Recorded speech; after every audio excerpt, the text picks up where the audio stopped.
katika utukufu wake, wakawa kama wamechanganyikiwa. Yesu alifanya hivyo ili kuandaa watakapomuona anateseka kule Yerusalemu, wasije wakakata tamaa, maana mateso yale yalikuwa makubwa. Hivyo Yesu aliwaandaa wanafunzi wake mapema, watakapoona anateswa wajue pia kwamba hatimaye atapata wokovu. Kristo anakufundisha wewe na mimi kwamba daima tubaki katika matumaini makubwa, hata pale tunapoteseka. Tuendelee kumtumainia Mwenyezi Mungu,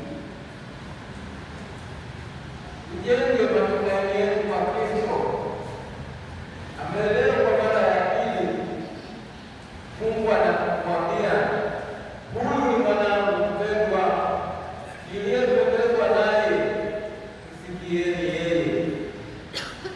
Sauti kama hiyo ambayo ilisikika wakati anabatizwa, na wewe na mimi tunaambiwa tumsikie au tumsikilize Kristo ili atupe malengo ya uzima wa milele. Katika kipindi cha Kwaresima, mambo tunayoshauriwa kuyafuata ni kusali zaidi, yaani sala za binafsi na sala za jumuiya, ni kufunga na kutoa sadaka au kufanya matendo ya huduma kwa wahitaji. Ni muda wa kurekebisha uhusiano wetu na Mungu pamoja na wanadamu. Ni muda wa kuepuka dhambi na kuimarisha maisha ya kiroho. Siku hizi 40 zina maana kubwa kwetu ili tuweze kurekebisha maisha yetu. Kama tulivyosema, Mungu anatuambia toka katika maisha mabaya uende katika maisha ya uzima. Kufunga na kujizuia kula ni vitu ambavyo vimetajwa katika Kwaresima. Katika kitabu cha nabii Isaya sura ya 58 aya ya 6 nasema, je, saumu iwezo chakula ya namna hii, kufungua mifumo ya uovu, kuzilegeza kamba za nira, kuacha huru waliolewa. Neno saumu katika Biblia ina asili ya lugha ya Kiarabu lenye maana ya kujizuia kufanya jambo au kitu fulani kwa ajili ya ibada.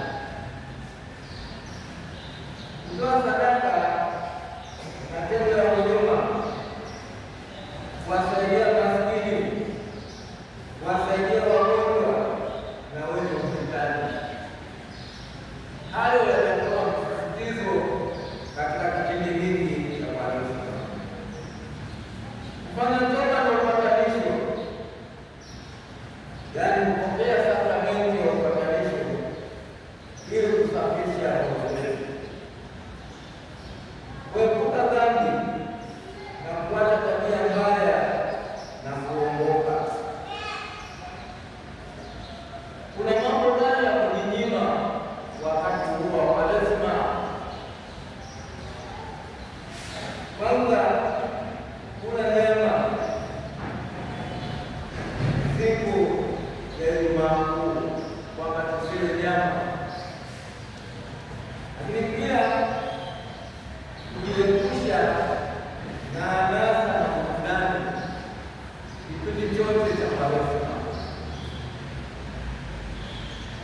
mfumo wote lazima uambatane na maombi ya busara.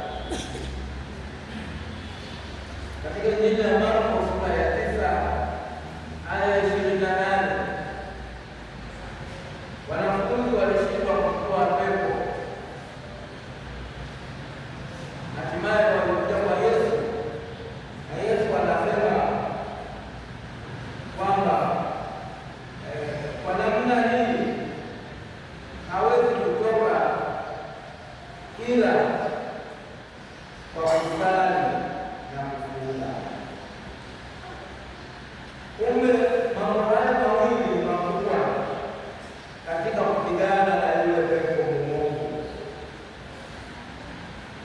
Kadhalika tunaalikwa kuwa watulivu katika Kwaresma. Usiwe na mahangaiko ya kugurula wakule, bali daima tuwe na faragha mbele ya Mwenyezi Mungu. Tuepuke matendo ya mwili. Katika Wagalatia 5:19 hadi 21, matendo ya mwili ni uasherati, ni uchafu, ni ufisadi, ni ibada ya sanamu, ni uchawi, ni uadui, ni ugomvi, ni wivu, ni hasira, ni fitina, ni faraka, ni ufushi, ni husuda, ni ulevi, ni ulafi na mambo yanayofanana na hayo. Na naambiwa kwamba watendao hayo hawataurithi ufalme wa Mungu. Kadhalika usiwe watu wa kujitangaza unapofunga. Katika Injili ya Mathayo sura ya 6 aya ya 16, tena mfungapo msiwe kama wanafiki wenye uso wa kukunjamana, maana mjiungoni uso zao, ili waonekane na watu kuwa wanafunga. Bwana Yesu anaelekeza bali wewe ufungapo jipake mafuta kichwani, unawe uso na kadhalika. Kwa hiyo tufunge, lakini Mwenyezi Mungu peke yake ambaye anaona mambo yaliyofichika ndiye atakayetupa thawabu. Kujinyima katika Ukristo ni mazoezi ya mambo ya kiroho yanayofanywa kwa kusudi la kupata mazoea ya wema na uaminifu. Kujinyima katika Ukristo ni nidhamu ya kiroho ya kukataa tamaa binafsi, kukataa raha au binafsi ili kufuata uongozi wa Yesu Kristo na kumtanguliza Mungu.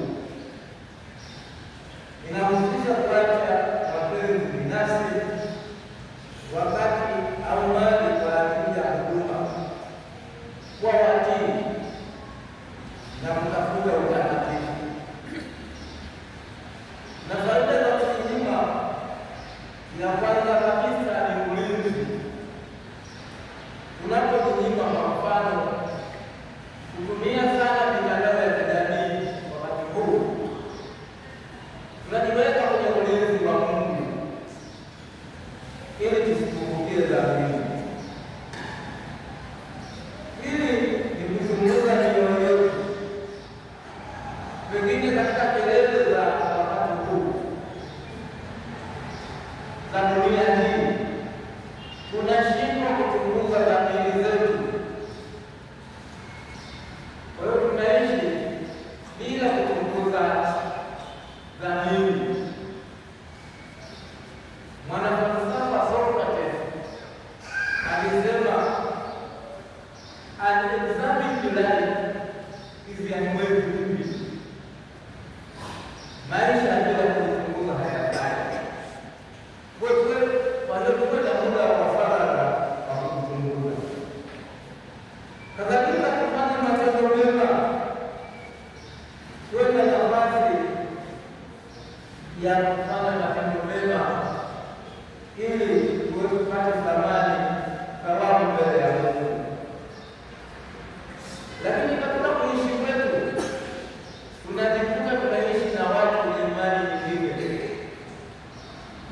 Waislamu na wao wako kwenye mfungo,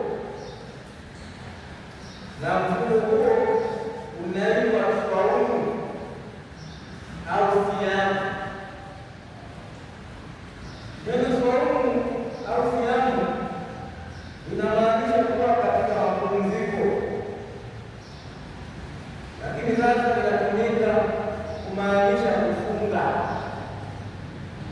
Kwa Muislamu kufunga kunamaanisha kuacha kula chakula, kuacha kunywa na kushiriki tendo la ndoa. Kwa kifupi, tunaweza kusema kwamba tunafunga ili kuacha vitu vinavyoingia mwilini na kupita kwenda nje ya mwili. Asili ya kufunga kwa Waislamu lakini ni jambo ambalo limeanza kwa Wayahudi na Wakristo, lakini baadaye linatajwa jambo hilo kati ya Waislamu. Na kuna aina kadhaa za mfungo. Kuna ule wa lazima kama wa Ramadhani wanaofunga sasa hivi. Kuna mfungo kwa ajili ya soka. Kuna mfungo wa kisheria na mfungo halali. Mfungo huu unahusisha kutokula, kutokunywa na kushiriki mambo ya ndoa kwa muda uliopangwa.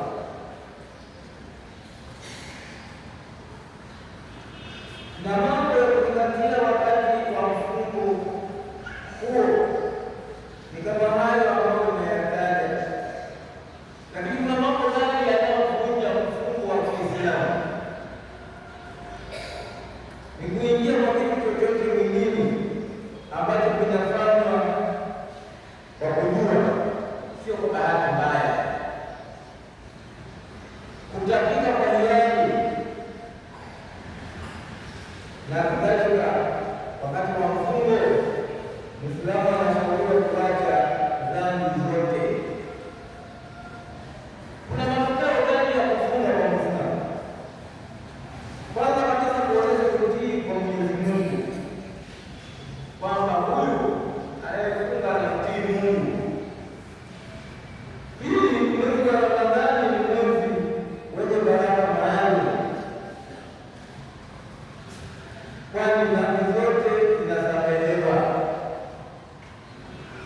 Na tatu, mfungo wa Ramadhani unahamasisha huruma na umoja kati ya Waislamu, hasa walio maskini.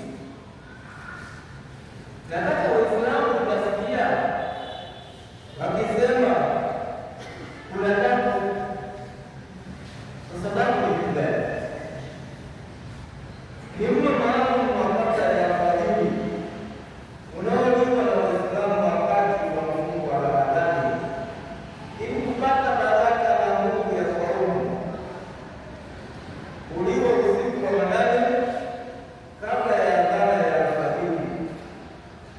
Mara nyingi hujumuisha vyakula vyepesi kama tende, tambi, viazi, mihogo au samaki waliokaangwa. Utasikia kuna futari, ni mlo wa jioni, kwa Kiarabu ni iftar, ambao unalipa kuhitimisha muda mrefu wa kufunga wakati wa Ramadhani.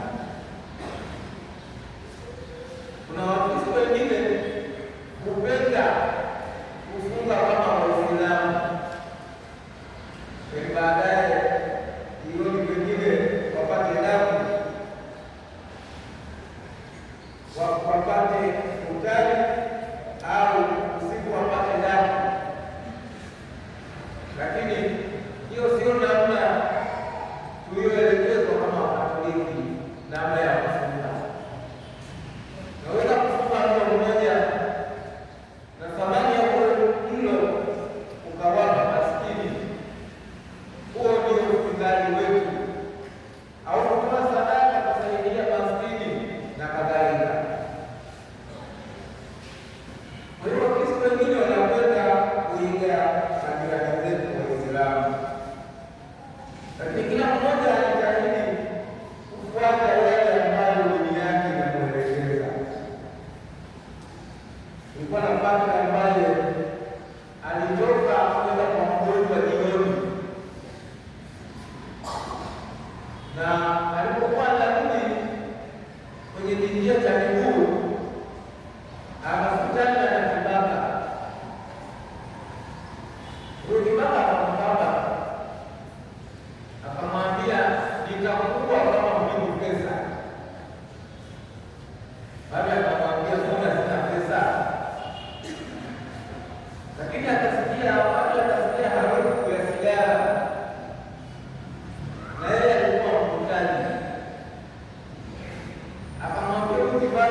tutoke huko ambapo hatumpendezi Mwenyezi Mungu, tufanye toba ya kweli na hatimaye tuweze kustahilishwa kuingia mbinguni. Tusimame tukiri maneno